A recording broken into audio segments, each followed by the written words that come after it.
Hello and welcome back.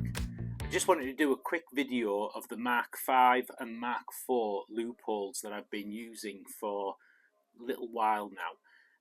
I've had them out in the field hunting deer, hunting rabbits, and I thought now would be the perfect time to talk a little bit about my experiences with the scopes and some of the key features and differences between them.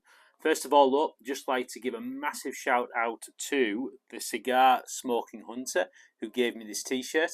If you haven't come across the Cigar Smoking Hunter yet, I really recommend that you look out for him on YouTube and subscribe for some great videos.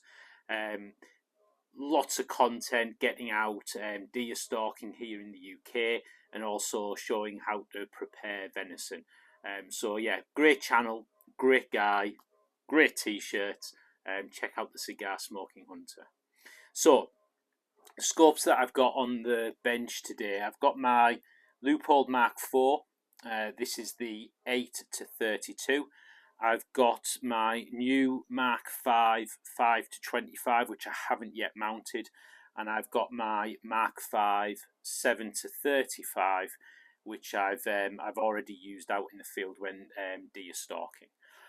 It's probably my intention to take this 5-25 and put it onto this rifle and put the 7-35 onto my other rifle. The reason being, I think the magnification range on this particular scope lends itself better to this rifle, which I use for a mix of hunting and competition, whereas the 7-35 will go onto my dedicated Premier Elite competition rifle, where I think that magnification range probably comes into its own a bit better.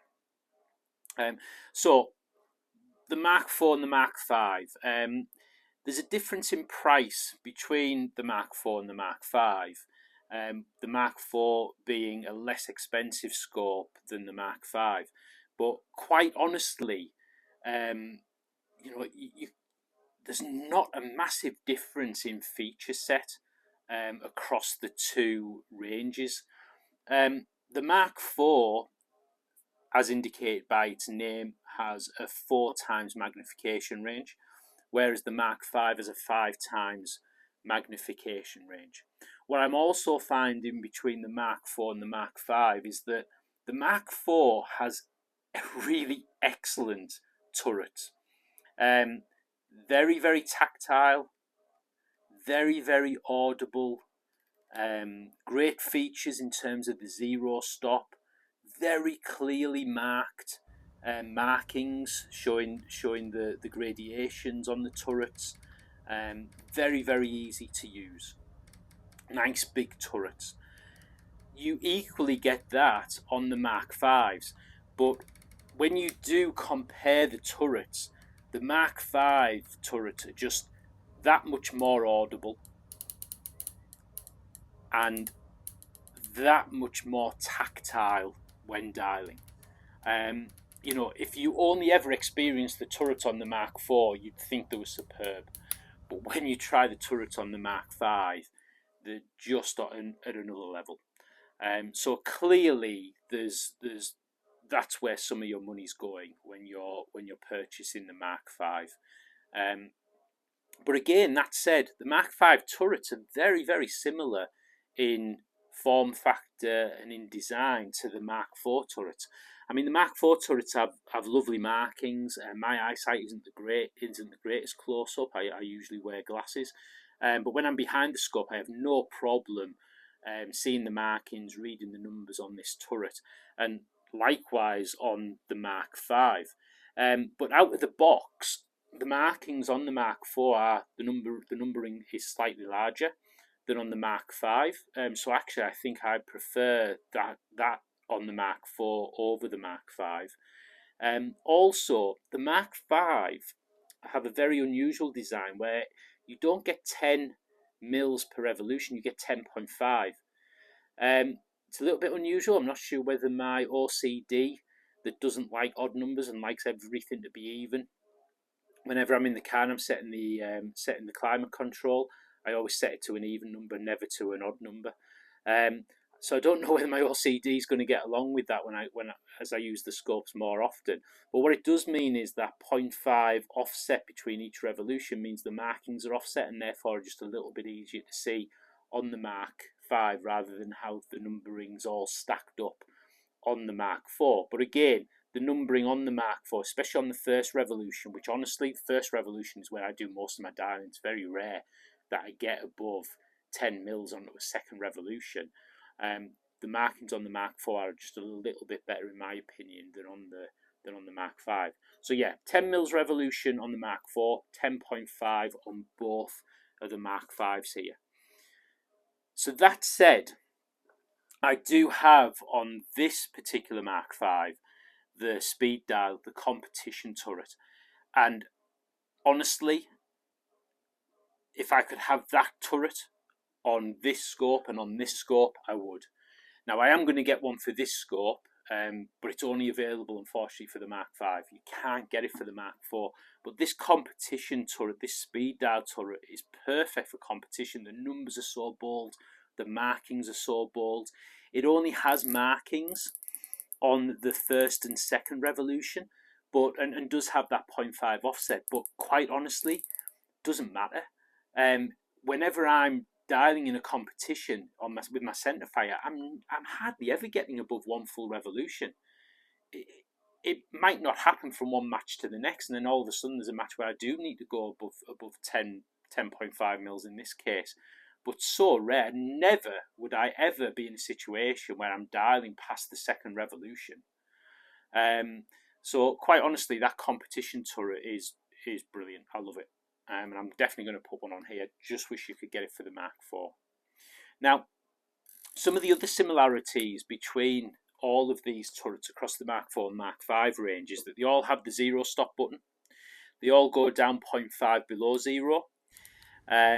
And when you're going on to your first revolution, you will find that the 0 stop button, release button, goes flush with the turret.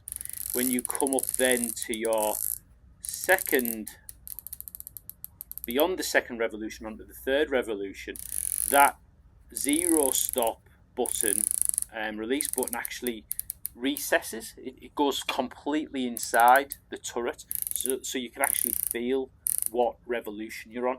And also you've got this little pin on the top of the scope that pops up for a second indicator of the revolution that you're on for your turret. Now, again, that is repeated with the competition turret, and it's repeated on the Mark 4. So great that on a scope that costs less money than the Mark 5, you've still got that feature on the Mark 4, except with the Mark 4, your indication is just with the 0 release button. There is no pin on the top, so you don't get that second indication. But I think that's absolutely fantastic that Leupold have put that feature and also that tactile indicator on, tactile and visual indicator on the Mark 4s on the Mark 5. So yeah, really love the elevation turrets across these scopes. Moving on to the windage turret, I actually prefer the windage turret on the Mark 4 to the windage turret that you get on the Mark 5. Here you've got a fully exposed turret. It's got that 0 release button as well, which is great because when you want to go back to 0, it just clicks into place and you can't move it any further. So you know for sure that you're definitely on 0, no lining up of the markings. On the Mark 5, however, and you know, some people might prefer this maybe for hunting scenarios, but you've got a cap turret.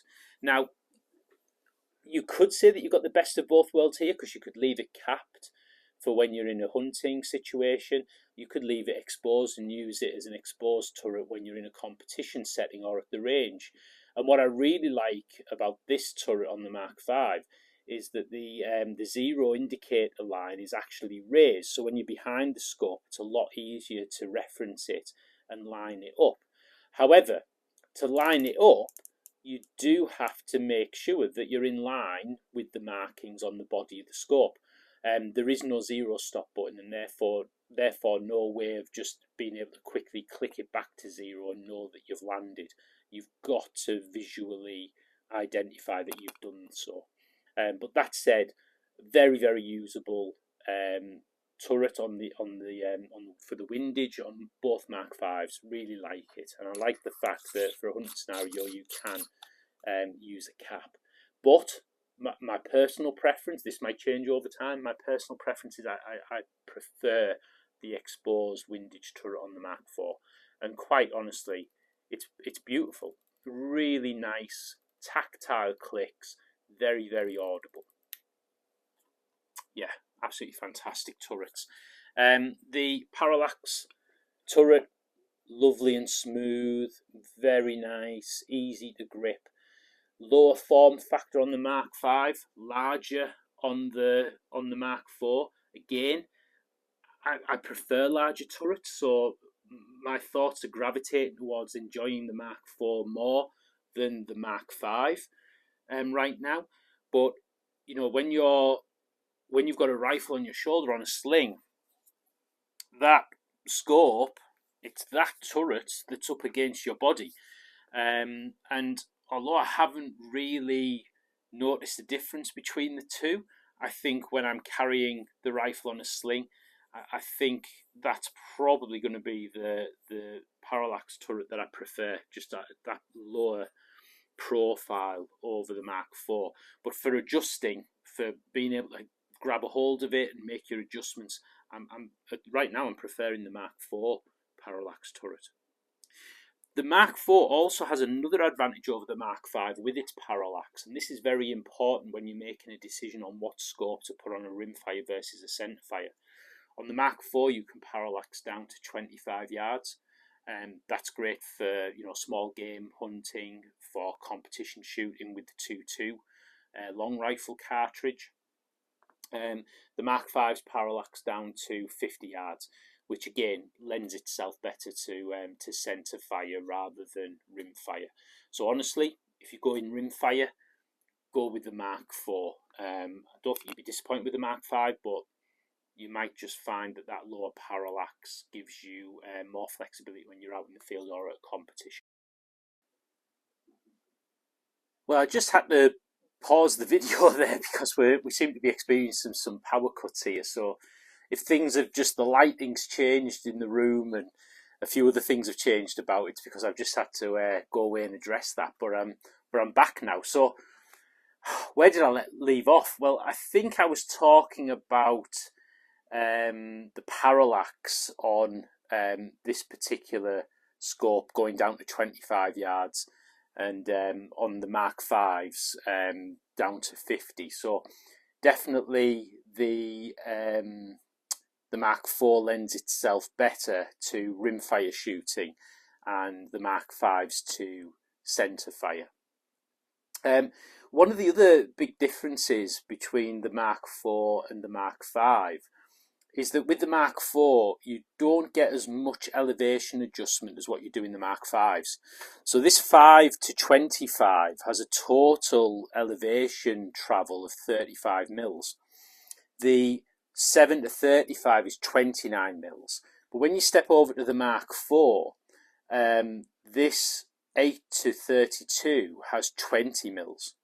Now, 20 mils with this 6mm base that I have used on this particular rifle setup gives me, once 0 to 50 meters, 18 mils of elevation adjustment up, which for my purposes is more than enough. I won't shoot out beyond 250 meters, let's say, or maybe 300 meters in a rimfire in a 2-2 competition.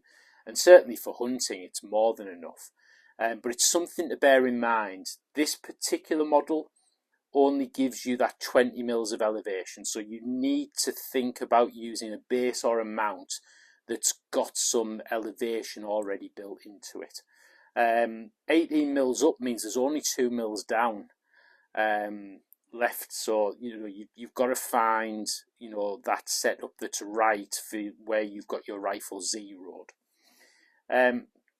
Whereas over here, with this 7 to 35, I mean, I do actually have a 20 MOA base on here, which is about 6 mils, and also 20 MOA mount, which is again another 6 mils, so about 12 mils of elevation built into the system, and that's actually giving me 24 mils of upward travel on the elevation turret. So I'm only losing 5 mils of the available travel in the total scope. Now, when I'm shooting a competition, I'm not shooting beyond 1,000 meters. I'm rarely getting off one full revolution of the turret, so there's more than enough travel in that scope, and there'll be more than enough travel in this scope. I could run this scope and this scope with a 0 base. Don't need to have anything built in. It's always good to have that little extra built in though to your system, so I'd always recommend getting a base or a mount with some elevation built in. 20 MOA should be just about fine, but certainly with this scope on a rimfire, you're going to need a base or a mount with that additional 20 MOA built in. Great. So let's talk about glass quality now, because I've taken both of these scopes out now on early morning game stalks. Rabbits with the Mark4, deer with the Mark5. I've had them both side by side in the forest, and quite honestly, I cannot tell the difference between the glass quality. The optical quality in both these scopes seems to be on a level. I don't know if it is the same glass with the same coatings between both scopes. I haven't researched that, but my real life experience is telling me that the Mark4 has the same glass as the Mark5. And if that's the case, to be putting that quality of glass across both ranges, I think it's like admirable from Leupold to do that. It could have been so easy for them to put a lesser grade of glass and coatings in the less expensive scope, but to have carried that across both ranges, I think is great. And believe me, the glass quality in these scopes is fantastic. These are definitely low light use scopes. Yeah, great to see that from Leupold. The field of view across all of these three scopes, I set them up on approximately 18 power, and I'm seeing 10 mils either side of the crosshairs in all three of the scopes. So all three have got the same field of view, Mark4 to Mark5 range. Again, I think it's great that that feature set is that capability is being carried across the range.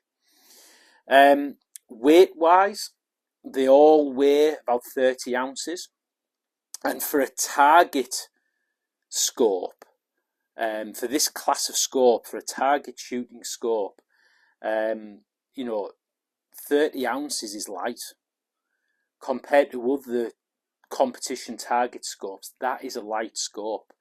Now that might not matter to competitors doing bench rest or precision rifle, but if you're using these scopes to also hunt, or you're using them in NRL Hunter, let's say, and you need to meet a certain weight class, having a lighter scope certainly helps.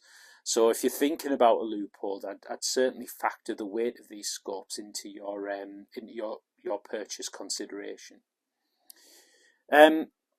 Now, what else comes with the Mark5 that you don't get with the Mark4? Well, in the box you'll get a sunshade with the Mark5. You'll also get scope caps, lens caps. You don't get that with the Mark4.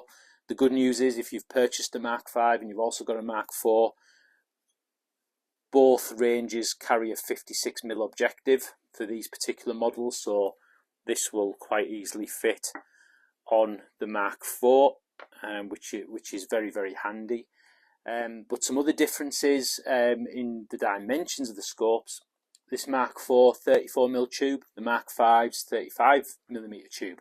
The 35mm tube is, dare I say, quite unique to Leupold. I'm not familiar with any other scopes that have a 35mm scope. Maybe I'm forgetting a particular brand, but you know, again, consider that with the Mark IV, you're probably going to be able to find many more rings and bases available, whereas the 35mm you might have to, unless you're buying Leupold rings, you're going to have to look around a little bit to find those rings. Not everybody's going to do a 35mm ring, whereas 34mm is very, very popular.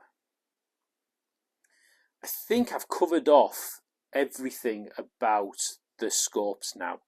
In conclusion, what I would say is, if you have a rimfire and you're looking for a new scope for a rimfire, I'd go for the Mark IV.